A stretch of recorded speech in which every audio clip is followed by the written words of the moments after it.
The land he inherited was considered the most cursed and worthless in the country, but it was precisely there that his horse would discover a fortune so shocking it would change the fate of his lineage forever.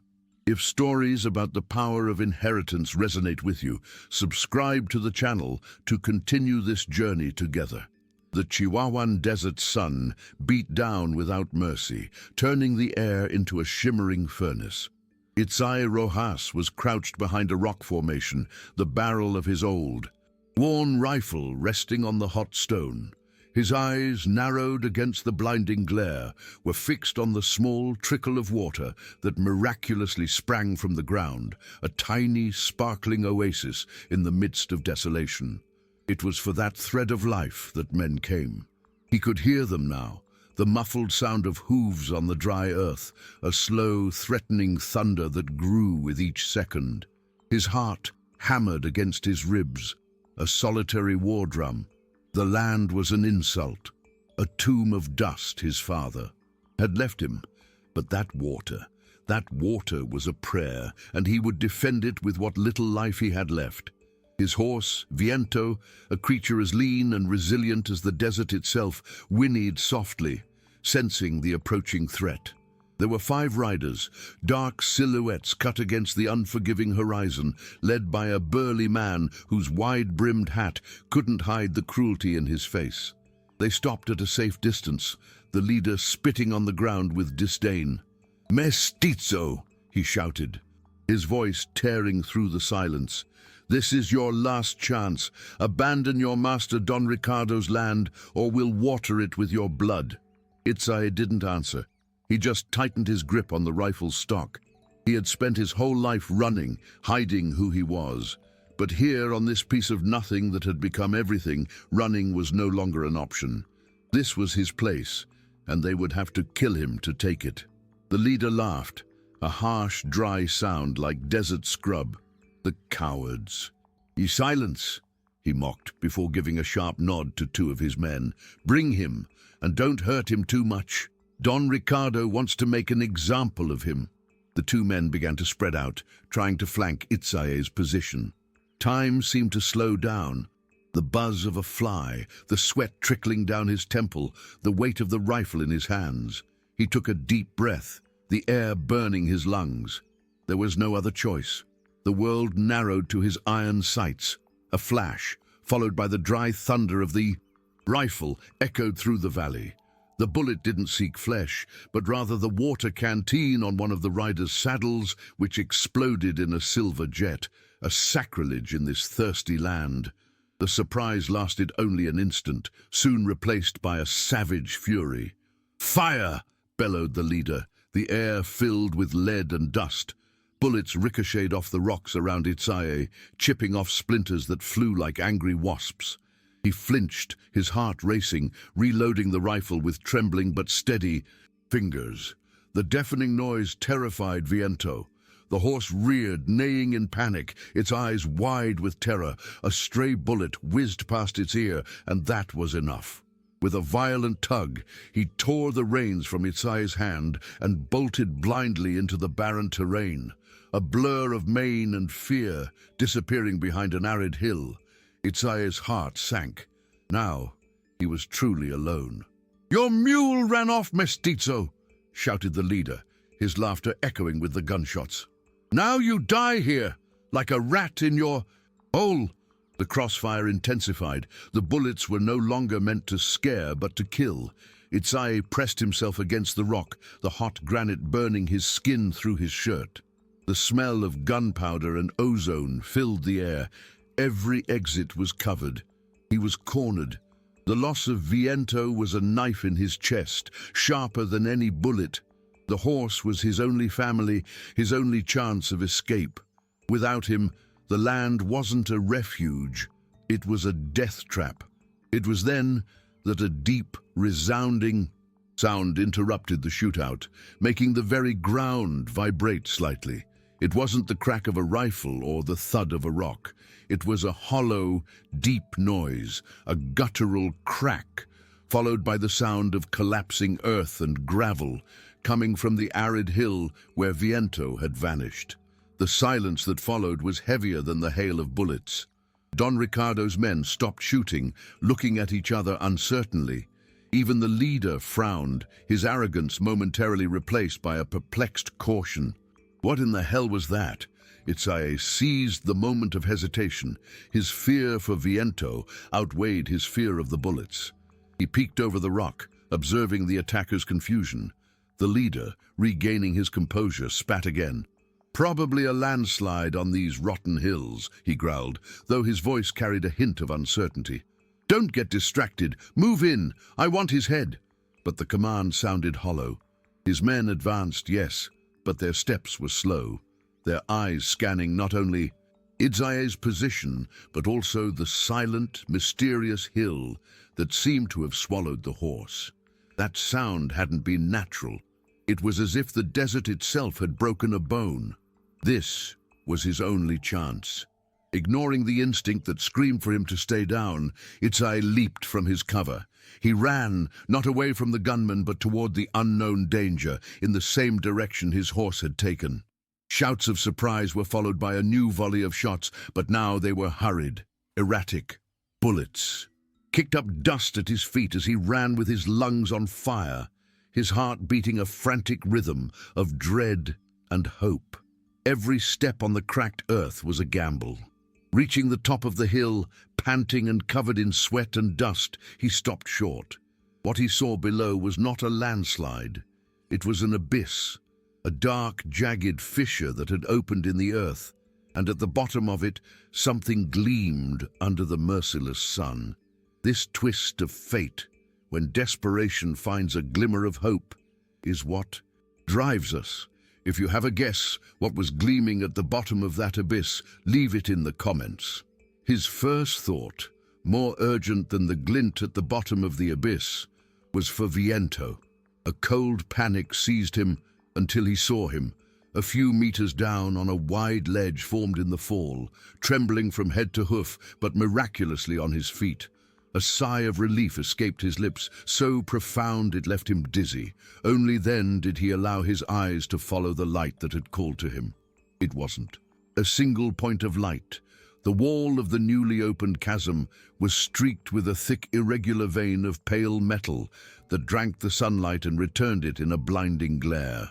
It was silver, not pieces, not fragments, but a solid, rich artery of the metal, exposed to the sky for the first time in history. The land wasn't barren, it was a treasure chest, and Viento, in his terror, had just kicked open the lock. An angry shout from the top of the hill broke the spell. "There he is! Don't let him escape!" The sound of boots slipping on the loose earth spurred him into action. There was no time to marvel, only to survive. Sliding and grabbing onto roots and rocks, Itzaé scrambled down the unstable wall of the chasm, kicking up a cloud of dust. He hit the ledge with a dull thud and immediately went to Viento's head, whispering calming words and running a hand through the animal's sweaty mane. The horse nuzzled against him, its large body still trembling. From there, hidden from the men's direct line of sight, the scale of the discovery was even more overwhelming. He reached out and touched the vein of silver. It was cool under the scorching sun, a solid, ancient promise. The truth hit him with the force of a punch. Don Ricardo didn't want the land just for the water. He had suspected, and now, with the proof exposed, the fight was no longer over a piece of desert. It was for a fortune that would make kings and destroy men. The sound of sliding gravel from above snapped him out of his trance. "The silver belongs to Don Ricardo." The leader's voice echoed in the chasm, distorted and amplified, now laced not just with cruelty, but with a feverish greed. "Bring me the mestizo alive. He'll show us the rest." Itzaé looked up. A head appeared at the edge of the abyss, a dark silhouette against the bright blue sky. He was exposed. The ledge that had saved Viento was now a trap. His desperate gaze swept the area, and he saw it. The fissure didn't end there. The silver vein plunged deeper into the earth, following a narrow corridor, a crack in the rock that was dark and menacing, but was also a passageway. a path into the bowels of the earth his father had left him. Grabbing Viento's reins, he pulled. The horse, still terrified from the fall and the noise, resisted, digging in its hooves. "Come on, friend." "This way," Itzaé whispered, his voice low and urgent, stroking the animal's trembling neck. The sound of more men reaching the edge, the noise of ropes being uncoiled, was a clock ticking against them. A stone, dislodged by a careless boot, fell and shattered near them. It was enough. Viento took a hesitant step toward the darkness.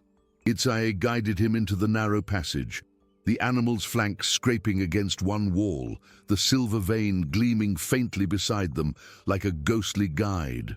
The instant they plunged into the cool shadow of the earth, the first shot ricocheted at the entrance of the fissure, the bullet singing a song of death in the exact spot where they had stood seconds before. The darkness swallowed them whole. The desert heat was replaced by a damp cold that smelled of wet earth and ancient stone.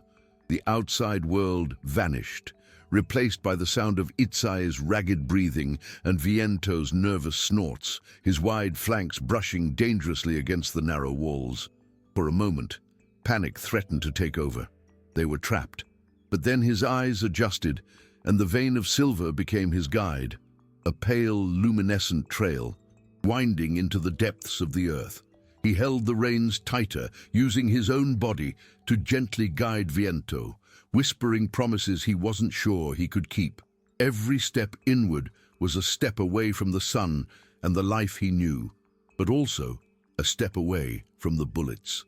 Outside, in the blinding light, the leader of the henchmen was yelling orders. The frustration of the missed shot was quickly swallowed by a feverish greed that shone in his eyes. "Ropes! Get the lanterns from the saddles!" He shouted. "He couldn't have gone far. This mountain is our vault now, and he's just a rat trapped inside." Itzaé heard the muffled shouts and understood the terrible truth. They wouldn't give up. The discovery hadn't freed him. It had chained him to this land in a new way. Now he wasn't just running for his life, but as the guardian of a secret that could build or destroy nations. The passage ahead was no longer an escape route, but the only way to claim the inheritance that his father, in his silence and apparent contempt, had truly left him. With every step deeper, the echo of Viento's hooves on the bare rock replaced the sound of the shootout. The air grew thicker, heavy with the smell of minerals and a forgotten time. The narrow passage finally opened into a small chamber, a natural grotto the outside world had never touched. Here, the silver vein widened, covering an entire wall with a ghostly sheen, like a river frozen under the moonlight. Droplets of water, seeping through the unseen ceiling, trickled slowly down the face of the metal, making it shimmer with a life of its own. Itzaé stopped, breathless, and ran his hand over the cool, solid surface. This wasn't just wealth. It was the silent answer to a lifetime of questions, the justification for his father's stubbornness in clinging to a piece of land everyone called worthless. Perhaps the old man hadn't cursed him with an inheritance of dust, but had instead tested his ability to find the soul hidden beneath it. The reverent silence was broken by a sound that chilled his blood, the scrape of heavy boots on rock coming from the passage they had just entered. The men's voices, distorted and predatory, echoed in the chamber. "Spread out! He can't have disappeared!" A yellowish, flickering light from a lantern danced at the grotto's entrance, casting long, monstrous shadows that writhed on the walls. The secret sanctuary had been violated. Awe gave way to sharp panic. Itzaé looked around frantically. The chamber wasn't a dead end. On the other side, in the gloom, two dark openings promised a way forward. Two mouths of darkness. With no time to think, he trusted his instinct. Pulling Viento's reins with renewed force, he chose the tunnel that seemed to descend more steeply and plunged into it, swallowed once more by total darkness, as the glimmer of silver and the light of his pursuers were left behind. The descent was treacherous, a steep ramp of loose gravel that forced Itzaé to brace himself.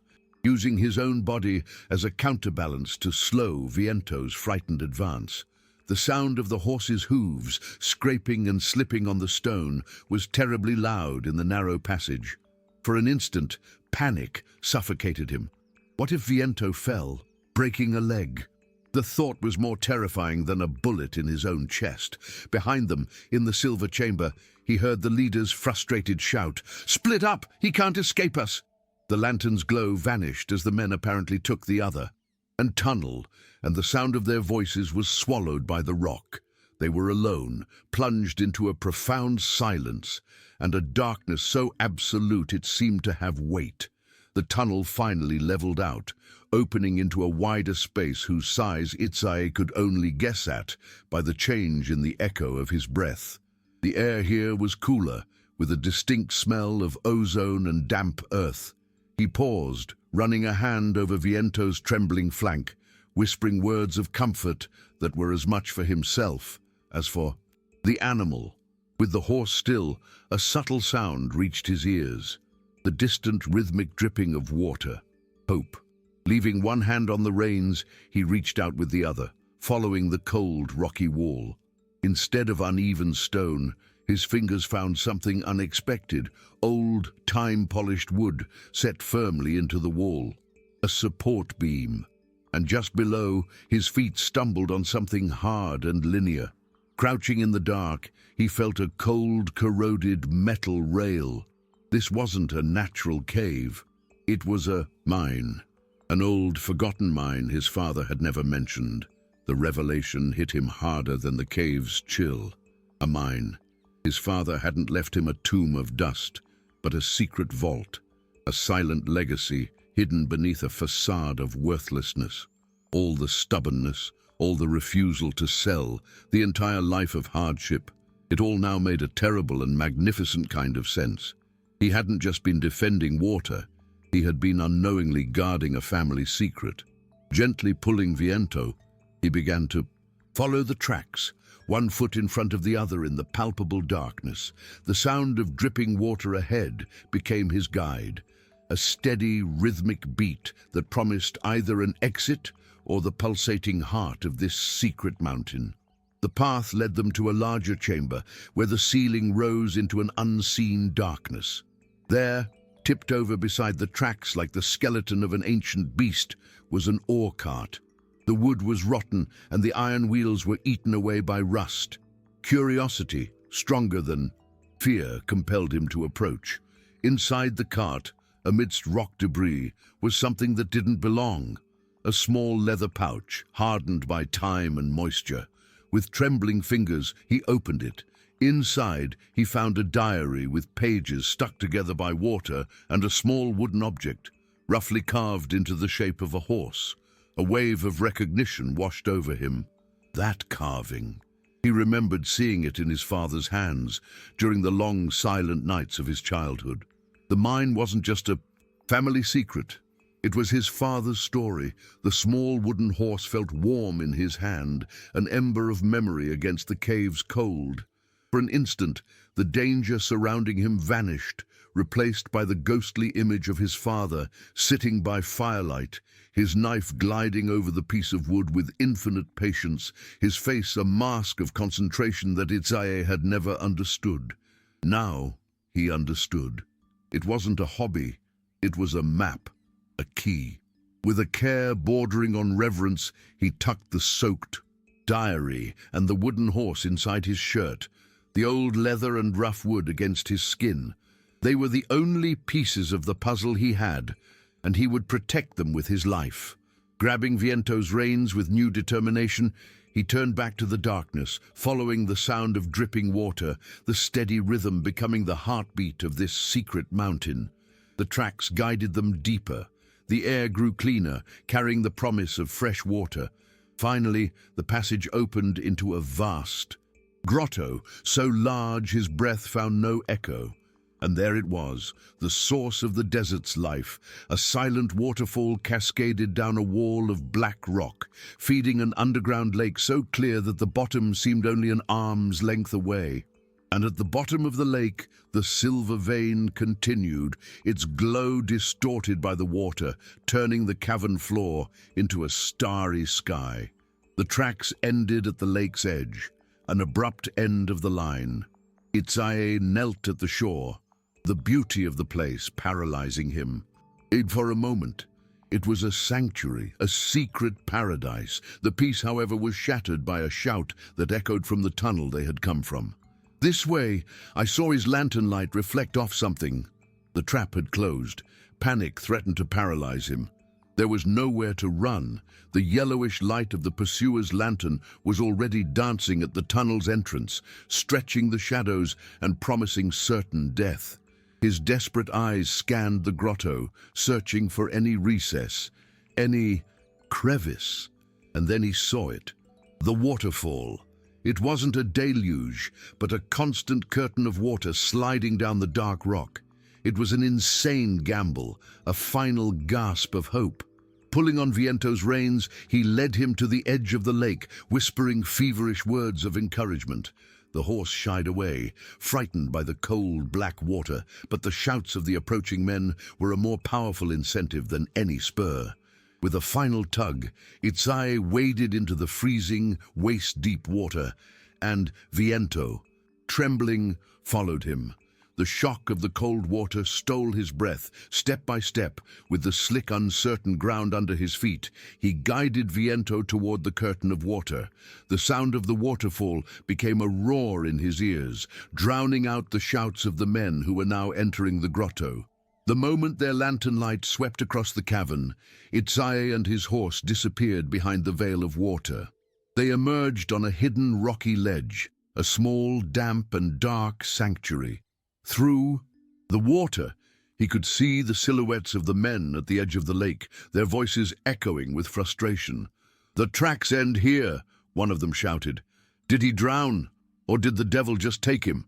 Itzaé held his breath, pressed against the cold wall, Viento's warm, trembling body beside him. They were safe, for now, in a secret pocket of the world his father had built to hide. "The devil took him?" The leader scoffed, his voice full of venom. "The only devil here is me." He raised the lantern, the beam of light dancing over the dark surface of the lake before settling on the curtain of water. "No desert man drowns by accident. He's in here." The silence was broken by his sharp command. "Shoot into the water, near the waterfall. If he's hiding, the sound will deafen him or a stray bullet will find him." A flash lit the grotto for a split second, followed by the deafening roar of a gunshot. The bullet hit the water just a few feet from where Itzaé was hiding, sending a violent shock through the liquid that hit him like a punch. Viento reared in fright at the impact in the water, his hooves slipping dangerously on the wet rock. Itzaé grabbed him with all his strength, his heart hammering against his ribs. They would be discovered any second. The veil of water that was his shield now seemed as thin as paper. Desperate, he turned his back to the lake and ran his free hand along the slippery rock wall behind him. His fingers found nothing but cold stone and slime, and for an instant despair engulfed him. Then his hand found an edge, an indentation that wasn't natural. It was the entrance to another passage, narrow and so dark it seemed to absorb what little light filtered through the water. It wasn't hope, it was the only option. Pulling the reins with a silent urgency, he guided the terrified horse into the crevice, disappearing into the absolute darkness a moment before another bullet pierced the curtain of water, exactly where Viento's head had been. The darkness was oppressive, a physical substance that pressed on the eyes and muffled all sound. The roar of the waterfall behind them became a muted thunder, a sonic barrier that isolated them from the world of their hunters. Itzaé kept one hand on the cold, slippery wall, the other holding tightly to Viento's reins.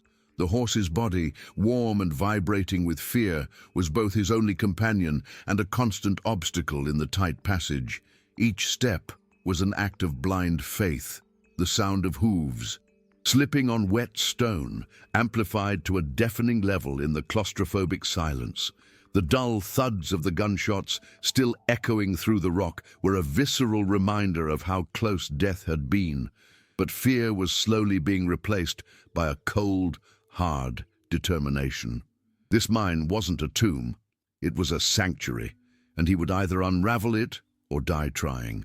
They moved forward for what felt like an eternity, guided only by touch and the slope of the floor. Gradually, the sound of the waterfall faded.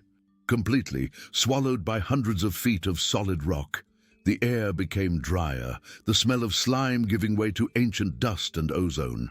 The passage began to widen, allowing Viento to walk without scraping his flanks. Itzaé paused, straining his ears in the absolute silence. Nothing, no shouts, no footsteps. They were alone. As he ran his hand along the wall to orient himself, his fingers touched something that wasn't stone. It was metal, cold, smooth, and with a small protrusion. Curious, he pressed it. A metallic click, loud and sharp in the silence, echoed ahead of him, followed by a low, heavy groan. A section of the wall to his left receded inward, revealing not darkness, but a faint, bluish luminescence coming from below. His father hadn't just created an escape route, he had built a secret door. The hesitation lasted only a heartbeat. To stand still was to die. With a reassuring hand on Viento's neck, Itzaé guided him toward the opening. It wasn't a passage, but the top of a steep staircase, roughly carved into the rock itself. Step by step, they descended toward the ghostly blue light. As they advanced, he realized the light wasn't coming from a single source, but from the walls themselves. Veins of an unknown mineral, pale and milky, pulsed with a cold luminescence, as if the mountain had its own arteries of trapped moonlight. The air here was different, still and ancient, without the smell of moisture or earth. Only the clean, sterile scent of deep stone. The staircase ended in a cavern so vast that the blue light barely reached the distant ceiling, turning it into a night sky of rock. And there, in the center of that subterranean cathedral, was the heart of his father's secret. It wasn't an ore depot, but a refuge. A rough table and chair, carved from stone, were set near a wall. On the table lay delicate tools, not pickaxes and shovels, but chisels, carving knives, and measuring instruments he had never seen before. On the wall, hanging from bone, hooks were cured leather hides covered with complex maps of the stars and intricate diagrams of the mountain's mineral veins. In a corner, a bed of dry furs and a small stack of leather-bound books. This was not the workshop of a miner, it was the sanctuary of a scholar, a guardian. And Itzaé realized with a shock that left him breathless that the man who had raised him in silence and dust had lived an entire second life, vast and secret, just a few hundred feet beneath his own. He approached. The stone table, his movements slow, like a sleepwalker's. His fingers traced the cold surface of a chisel, its tip perfectly sharp. He lifted one of the maps. On one side, his father's precise handwriting outlined the constellations, with notes on their movements and cycles. On the other, a near-perfect mirror, a map of the mineral veins inside the mountain, the silver marked in silver ink, the blue luminescence of the unknown mineral traced with a pigment that faintly glowed on its own. His father wasn't just mining, he was mapping the earth in relation to the sky, treating the mountain not as a resource, but as a celestial body fallen to earth. Viento, sensing the stillness, took a step forward and nudged his shoulder with his muzzle, a comforting gesture that broke the spell. The warmth of the horse's breath was the only real thing in this world of secrets and cold light. The horse's touch brought him back to the urgency of the situation. The men above wouldn't rest. The answers, if they existed, had to be found quickly. He remembered the diary. Carefully, he pulled it from inside his shirt. The leather pages were stiff and cold from the damp. He tried to open it, but the leaves were stuck together, as fragile as moth wings. As he forced the cover with his thumb, something small and folded fell out of an inner pocket he hadn't noticed. It was a yellowed piece of paper, protected from the water by the thick leather. He unfolded it in the blue light. It was a letter, his. Father's handwriting hurried, almost frantic. It wasn't a diary, it was a warning. "Son," it began, "if you are reading this, the mountain has revealed itself to you, and they have come. The Ricardo family does not covet the land. They have been hunting what is inside it for 3 generations. They know, trust no one. The silver is a bait. What they truly seek is the light from the mountain's heart. Protect it. It is your only inheritance and your only weapon. The silver is a bait." The words from the letter burned in his mind, redefining everything around him. Itzaé looked up from the yellowed paper, and the vast cavern seemed to transform. The blue light, once a supernatural beauty, now felt like a vulnerable, exposed heart. He approached one of the veins pulsing in the wall, the glow bathing his face in ghostly hues. He reached out his hand, not to the silver that was intertwined with the mineral, but to the light itself. The stone was cold, but not inert. Beneath his fingers, he felt an almost imperceptible vibration, a deep and ancient hum, like the purring of a sleeping creature. The weapon. His father wasn't talking about a knife or a rifle. The mountain itself was the arsenal, and he, Itzaé, didn't even know how to load the ammunition. A low, distant sound, the dull thud of metal against rock, echoed from the depths and snapped him out of his trance. They hadn't given up. They were searching, digging, worming their way through the stone. The panic returned, sharp and urgent. He needed to understand. His eyes darted to the workbench, to the celestial maps and mineral diagrams, and then he saw it. Next to a delicate chisel was a fragment of the blue mineral, no bigger than his palm, but different from the rest. It had been polished smooth as glass, and on its surface his father had carved the constellation Ursa Major with incredible precision.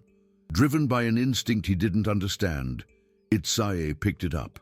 The instant his skin touched the polished stone, the vibration within it intensified, and the stone's glow in his hand pulsed once, strong and warm, in perfect sync with the beat of his own frightened heart.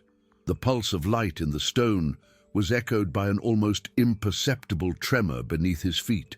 The sound of digging, which had seemed distant before, now sounded closer, coming from above and from one side of the vast cavern. They were triangulating his position, using brute force where they lacked knowledge. Desperation sharpened his mind. The letter, the maps, the stone, they weren't separate items, they were a system. His eyes shot to the map of mineral veins on the wall, searching for the same star formation carved into the stone in his hand. Ursa Major, there it was. A cluster of glowing blue veins in the farthest corner of the cavern, drawn with a note beside it that he couldn't read from a distance. Without a second thought, he mounted Viento, clutching the polished stone tightly. The horse, sensing his urgency, moved. With surprising agility, its hooves sounding muffled on the cavern's stone floor. As he approached the location on the map, the luminescence of the veins in the wall intensified, responding to the proximity of the stone in his hand. The vibration in his fingers became an audible hum. His father's note was clear now. It wasn't words, but a single symbol, a spiral, the ancient sign for change or a journey.